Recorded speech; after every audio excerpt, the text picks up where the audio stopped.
comptroller in Connecticut, and I know we have folks from different parts, not only Connecticut, but some neighbors from New York as well. Connecticut's a little unique that we have a treasurer and a comptroller. And in simplest terms, she's money in. So if you're writing a check to the state of Connecticut, first of all, say thank you. And second, I'll let you know that she's investing that side of the house. I'm the money out guy. So I pay the bills, I buy the health care, I pay the pensioners, and I do all of that stuff. But there's an unofficial title for the office, and you won't find it in statute, and you won't find it in the Constitution anywhere, and that is the state's chief fiscal guardian. Now, it's a title that was adopted by, I think, Bill Curry, who was a comptroller in Connecticut 2 comptrollers ago. But I think at its heart, it means that the comptroller calls the balls and strikes as we see. The legislature and the governor make a budget, they do a revenue estimate, and then they go about their business. And it's my job to look at that statement, look at that budget, and let them know where they are versus where they had budgeted. So my theory is, if on any given day, 50% plus one of my colleagues are happy to see me, it's a good day. And on the days when they're not, I've grown this nifty beard in an attempt to hide in plain sight. I call it hipster grandpa meets Sons of Anarchy. Since you don't know what today is, go mess. Policy initiatives that I work on through my office go far beyond the actual day-to-day operation. Because I look at that balance sheet, and I look at our budget, and I see where the big problems are. And in 2011, I said to Governor Moy, I thought his job was to solve a multi-billion-dollar budget problem, and my job was to flip the sofa cushions looking for change. But as it turns out, flipping the sofa cushions looking for change is not enough.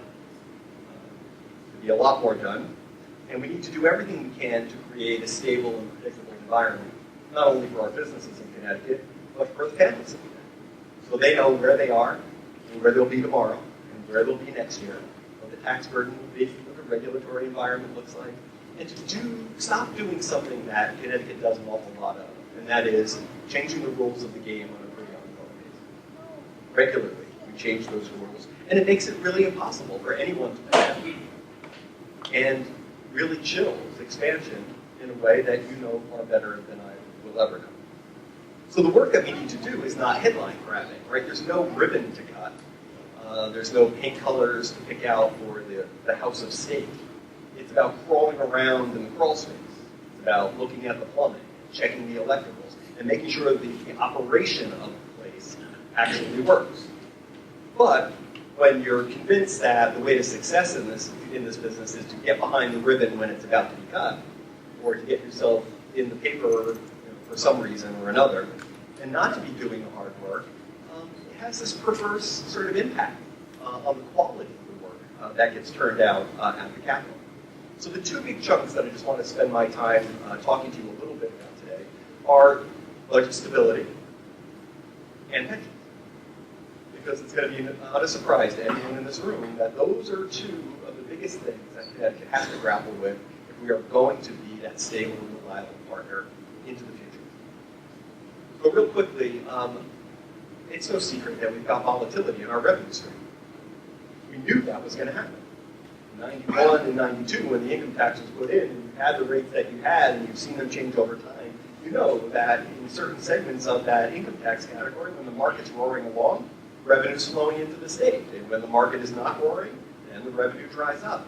The problem for Connecticut has been that we have built budgets up to what we think is the new reality every time the market takes off. And then we raise taxes and cut programs into the hole, and then rinse and repeat, as if it's always going to stay up at that level. Well, we know it's not. It's not rational to think that it will stay at the higher performing time for any extended period. So I grabbed some smart people, and you know the secret to this business is always to bring some people around you who are smarter than you. And we worked on some models.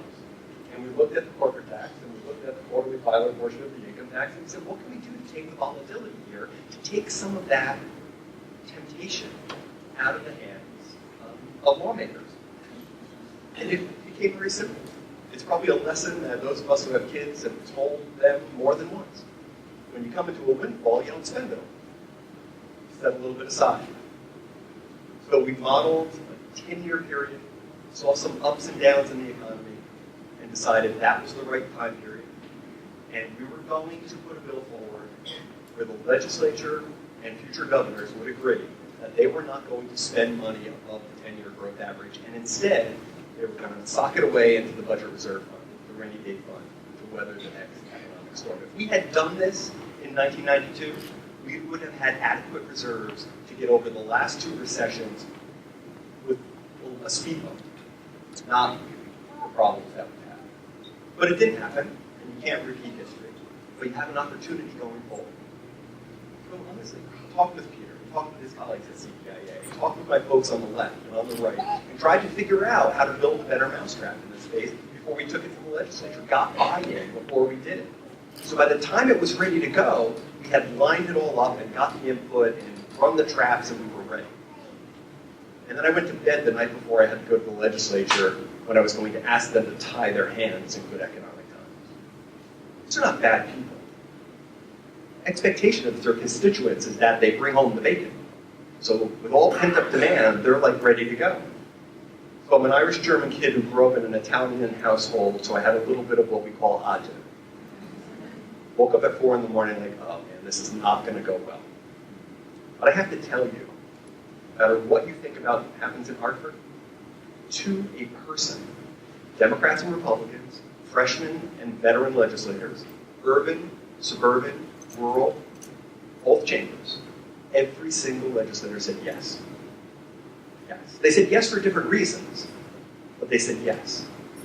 Because they were tired of delivering bad news, and they were tired of hurting people at a time when they could least afford to be hurt. So that's good news. It passed. It's on the books, and as the economy starts to grow, that piece will be in place to tame future volatility in those revenue categories. Then the pension fund. $1.5 billion payment, ARC payment on the $20 billion budget, growing at $100 million a year. I'm here to deliver some news. The benefit design is not the primary problem with this pension fund. The primary problem with this pension fund was that in 1992, Governor Weicker put Connecticut on a flat 40-year payoff of the unfunded liability in the pension fund. Flat. And in 1997, those who will remain nameless decided flat and predictable wasn't their thing. And even though the budget was throwing off $300 million surpluses, they rejiggered the payoff, took the payment down in their time, and then put us on course for a balloon mortgage. We're growing at $100 million a year. Now the governor, to his credit, saw that and said, we need to do something, this is eating our lunch, it's unsustainable, we've got to do something. The benefit design is codified until 2022, unless it gets agreed to be open. Well, we can do something about the funding. Long story short, everybody got in a room. We got good input from others, input from both sides of this issue, not kicking the can down the road, keeping the promises, but not getting off that cliff.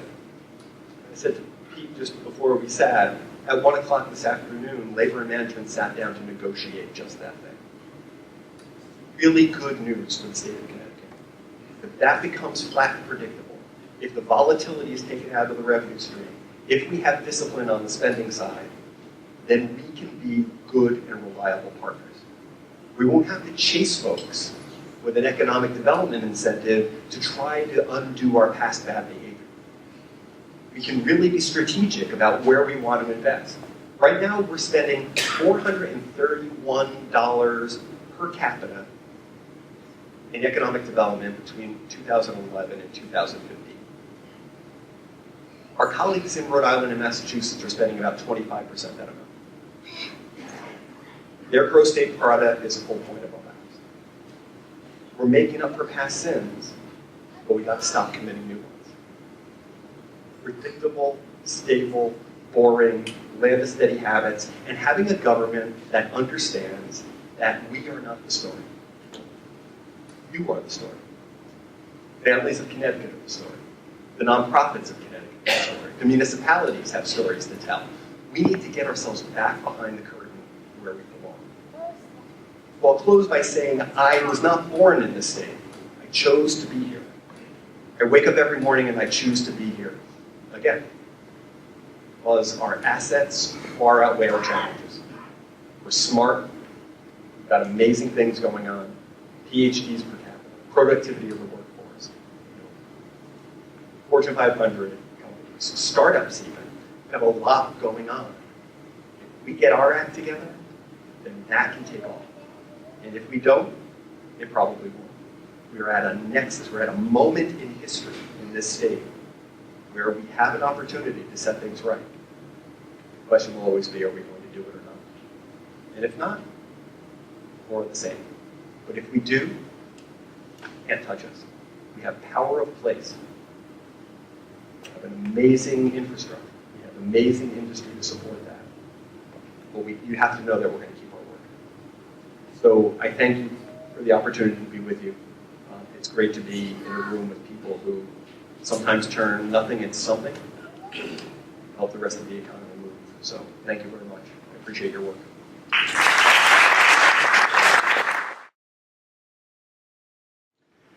For most of my career, I worked for corporations with pockets, some deep, some not so deep. Now I work for a nonprofit, and we have no pockets. When Danielle Brody called me to tell me about this incredible honor, I thought she was a bill collector looking to get paid for a past due invoice. I'm kidding. It's my job to keep us solvent. I was very surprised and overwhelmed by her call since I thought I knew everything that goes on in the office. Obviously, I was mistaken. I want to express my thanks to the Fairfield County Business Journal, Westfair Communications, and to the sponsors of this event. I also want to especially thank Deborah Greenwood, President and CEO of the Center for Family Justice, for nominating me. Deb is truly an inspiration and mentor to me in the nonprofit world. She couldn't be here tonight because she is hosting a domestic violence awareness vigil for the town of Trumbull. October is Domestic Violence Awareness Month. The Center for Family Justice is a special place, and I am honored to work there. The team at the center helps people, gives them hope in their darkest hours, and transforms them into survivors. Being advocates for victims of domestic and sexual violence, as well as child abuse, is very challenging work. Most people think domestic and sexual violence is a women issue, and I am here to tell you it is not. I wear the white ribbon, an international symbol that says I am devoted to engaging men and boys in their efforts to break the cycle of violence against women and girls. It is extremely difficult to manage revenue and cash flow in the nonprofit world when there are continued cuts to funding, many of them at the state level, which does provide us a lot of funding for our shelter and advocacy work with victims. It only increases the burden on the team to raise more money through private contributions and special events. I know there are many worthy causes, and I know people give what they can in terms of monetary contributions and their time for all the volunteer work they do. So I'd also like to thank our donors and supporters. We are most grateful for their generosity. I want to mention and say a special thank you to my mother and sister who are in the audience tonight, along with several colleagues who make the work we do and the Center for Family Justice very special. You all inspire me each and every day. Thanks again for this incredible honor. Thank you very much for this honor. I thank the Fairfield County Business Journal for this honor. And I would also like to thank Donna Bach for nominating me for this award. Donna and her partner, Ed Schultick, have been trusted advisors to our practice for the last several years as we have shaped our culture to be one of exceptional patient care. And we are very appreciative of the efforts that they've made on this behalf. As most of you know, the current healthcare environment is a challenging one. Independent medical practices are under siege by costly governmental regulations and hospital and health systems that are gobbling up every practice they can get their hands on. I am incredibly fortunate to work for a very talented group of physicians who have chosen to chart their own course in this environment. Under the leadership of our CEO, Glenn Eli, we have built a larger, stronger practice through strategic partnerships and through innovative solutions to patient needs. I want to thank Glenn for the opportunity he's given me and all he's taught me over the last 5 years. He's been an incredible mentor, and I have learned so much. I would also like to thank my team members in accounting, HR, operations, IT.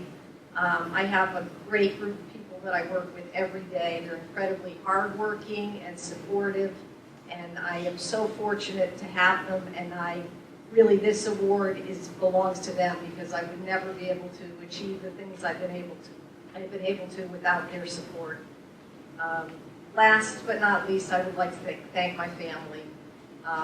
My husband, Bob, who is here tonight, he keeps things on track at home so that I can focus on my responsibilities at work, and my incredible kids, Chris and Claire, who are here tonight, and my son Alex, who unfortunately is not able to be here. They make it all worthwhile. So thank you all for this honor.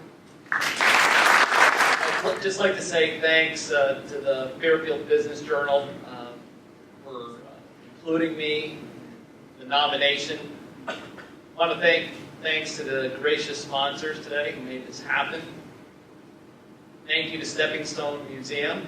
My wife reminded me that we had been here when we first moved to Fairfield with our then 3 very young daughters. I have to admit I didn't remember, but she reminded me, and then when I was driving around the block trying to find the entrance, I said, yes, now I remember coming. Bigger signs, that's my suggestion, bigger signs. So thank you for that. And really, you know, they say that you're known by the company you keep, and in preparing today and looking at all the bios of the other honorees, for a Cuban kid who grew up in Flushing to now be in this distinguished group, it's really humbling. So congratulations to everyone. Thank you for having me. So I've been with the Norwalk Community Health Center for about 11 years now. I can tell you that I'm as passionate today as it was 11 years ago about this organization and what it stands for. I played a lot of sports in my younger years, and I coach a lot of soccer for my kids, and no one person makes the success of a team. It takes everyone to be committed to the goals that you set. This is the same for a business. Not one person being successful is going to make the organization a success. It takes commitment from all the team members to do it.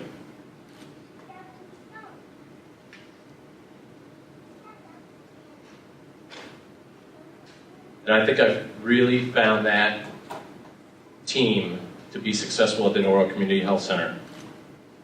From the leadership and the support and the commitment of the board of directors to our leadership team, to the staff, and I'm proud to say that we've created an environment of a family. Some board members and staff and some family are here tonight, and I really appreciate your support, as well as my mother.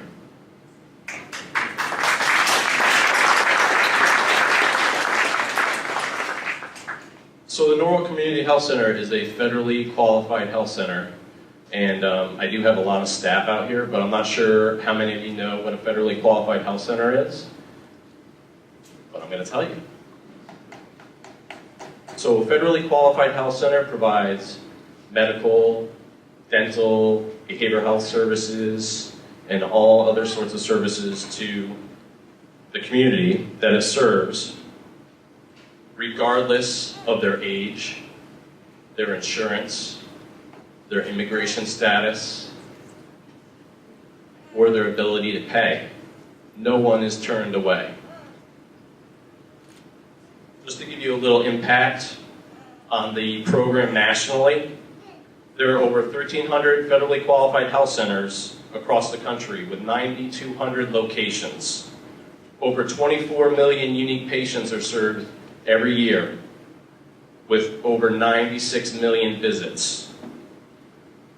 Break that down for you in Connecticut. There are 17 federally qualified health centers in Connecticut, 300 sites, serving over 350,000 unique patients a year and over 1.7 million visits. FQHCs are a major provider of primary health care in Connecticut as well, where 1 in 10 in Connecticut utilize the services of a federally qualified health center. Having a financially strong and respected organization has allowed us to expand our infrastructure over time and add services, all in an effort to provide more patient access, which has also enabled us to increase our staff and allowed us to keep our benefits at a high level.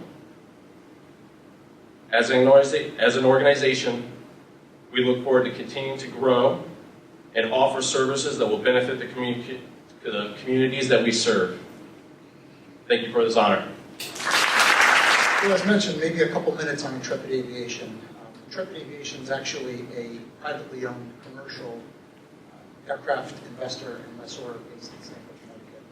As mentioned, I joined there in 2012. At the time, we had $350 million in assets under management, and we've grown that to actually $3.4 billion, so we have an update from there, continuing to diversify and grow the platform. In addition, we have another $1 billion or so of new investment coming in the next year, so hopefully by this time next year we'll be at $4.5 billion. Most recently, we filed an S1 with the SEC, so hopefully you guys hear about us in a different venue next time as a public company, and looking forward to that. You know, counterparts here have talked a lot about some of the stuff at the CFO level. I can tell you that at Intrepid, it's all about raising capital. That's all I think about 24 hours a day. That's all I eat, sleep, and breathe. Whether that's capital to eventually take out our current private equity owners, or whether that's capital to continue to buy really expensive aircraft, it all has a need there. But if I had to think of one thing that I really lose a lot of sleep on lately, and that's competing with what is a very huge and a huge inflow of inexpensive and cheap capital coming out of Asia, primarily China, all chasing US dollar denominated assets. So it's fun to compete, but at the same time, it's hard right now with what we're dealing with. But that being said, we've had a lot of success. It does have its good sides as well, raising capital. I get to travel the world, see a lot of different countries and cultures. If I had to mention our top 3 customers, Air France, Alitalia, Turkish Airways, I get to speak to them on a daily basis. I get to see what their capital needs and wants are. And I think it helps me, at least, being a New York-based CFO, realizing that there's a big world out there and it's not all about what's going on here in the tri-state area. At the same time, I get to speak to a lot of institutional investors, and while I can't really name all of them to you tonight for various reasons, they're the name brands of who you probably have your 401ks invested in. And obviously, that's an experience in and of itself. So just very briefly, thank you, everyone, for coming tonight. Really appreciate it. Thank you to all the organizers. A big thank you to Robert Half, and in particular to Jason Whitty, who I found out after the fact nominated me. So thank you. If you guys need any accounting and finance help, see Jason. You sit over there. Has been a big help to us. To my parents, Mike and Maria, who over my lifetime have never missed any event like this, whether it was for school or on a professional level, who are seated here tonight. Thank you. To my 4 kids in the back, Mike, Vanessa, Sophia, and Daniel, who promised me they did their homework before they came here and not afterwards, so you guys are now on the spot. And the most important thank you to my wife, Veronica, who is actually the CFO, the CEO, the COO, and the Director of Safety in our household. And so without her, there's no way I'd be able to do what I do, so thank you very much.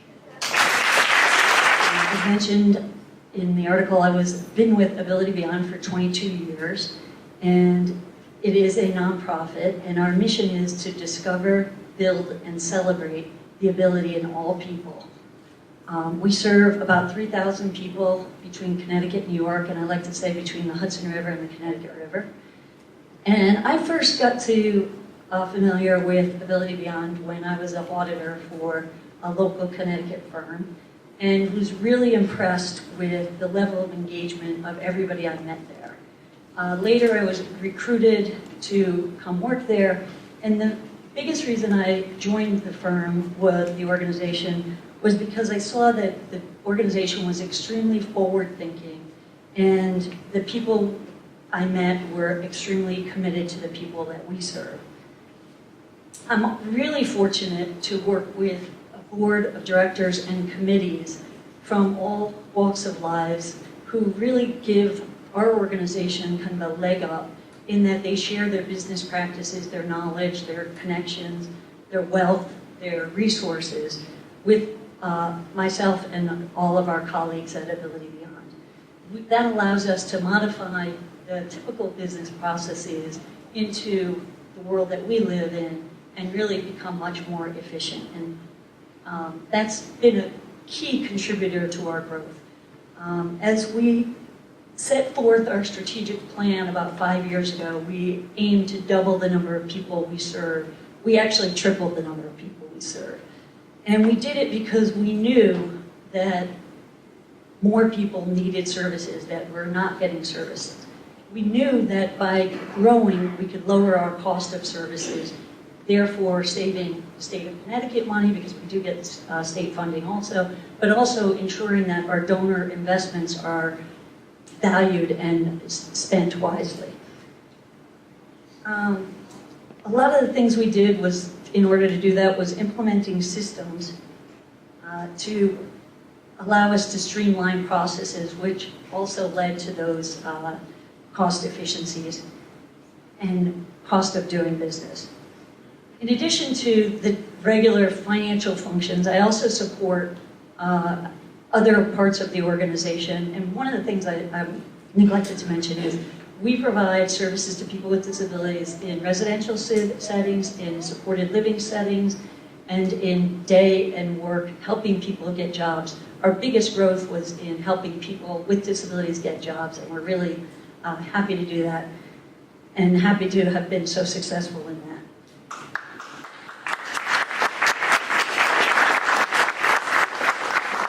I also serve on the board of directors for a subsidiary called Roses for Autism. It's a training program for people on the autism spectrum, and then helping them get work as well. And we recently developed a consulting arm called Disability Solutions, which provides corporations across the country a playbook to become welcoming to people with disabilities in their workforce. And we're really proud to have as some of our customers American Express, Pepsi Bottling, Synchrony Financial, Aeromark, and a few others. But we've got some really huge organizations that are making the commitment to people with disabilities. I was asked to share something personal tonight, so I thought I'd take a light approach on that. I'm a fairly active person. I like to paddleboard and snowboard, go to the gym. And for my 53rd birthday a couple months ago, I decided to learn to surf. So I went to Faro Rockaways, and now surfing is one of my decompression methods. Lastly, I'd just like to thank Westfair Communications, the Fairfield County Business Journal, and all of the sponsors for this event and for naming me one of the winners. And I'd like to thank my colleagues, some of whom are here in the audience. Other people mentioned the importance of working with your colleagues and the staff that you have, and that's an incredible blessing that I have. And also, I'd like to thank our board members and committee members, and Jeff Nelson from our Finance Committee and Endowment Investment Committee is here tonight, so I'd like to thank him as well. And thank you. I'd like to thank the members of the selection committee, Kevin, sponsors, and the folks at the Fairfield County Business Journal. I'd also like to congratulate each of the other recipients. It's an honor to be recognized. I'm CFO of Babcock & King, which is a 60-year-old family-owned, privately held company that owns 5-Star Products, 5-Star Marine, as well as some other entities. I've been with the company just over 3 years. Prior to 5-Star, I was CFO, Chief Administrative Officer, and SVP Treasurer of several private and public companies. 5-Star is a terrific place to work. It's great people. We're in the construction chemical space. We design, manufacture, and sell machinery, grouts, adhesives, and epoxies that are sold within the industrial, marine, and infrastructure markets. It's not very sexy, but it fills an important need in the construction marketplace. As a company, we're very busy. Over the past 3 years, we've increased revenue over 25%. We've initiated a manufacturing joint venture for the first time. Put in place a long-term credit facility, consolidated all legal activity with a single firm, established new audit and tax relationships, relocated our corporate headquarters from Fairfield to Shelton, stepped up our board communications, upgraded our global insurance programs, implemented painfully a full-scale upgrade of our ERP system. That's still painful. Moved all essential systems to the cloud and launched them in the midst of launching our first overseas operating entity. At the same time, we've been able to reduce our reporting cycles, improve the quality and quantity of the financial analyses and dashboarding we provide the management team, migrated our payroll and HRIS systems, accelerated our annual budget timetable, which we're right in the middle of, implemented company-wide initiatives to focus on continuous improvement at all levels. It would not be possible without the incredible people from 5 Star, several of whom are here today. Well, I'd like to thank them all individually. I understand that I am now standing between everybody and probably more cocktails, so I'll thank them all tomorrow. I would also like to thank my wife Laura, who's here. You're the best, and without your support, none of this would be possible. I really appreciate it. I'd also like to take a moment and thank my daughter and son who could not be here. I think the last time I was here at Stepping Stone was for my son's birthday party. My son's now a senior in college, so it's been a couple of years. Terrific place to have birthday parties for kids. They both told me they were really proud of me and excited for me, which made me feel kind of good because I guess we've done a pretty good job. Well, enough about me. Thank you, everyone. Enjoy.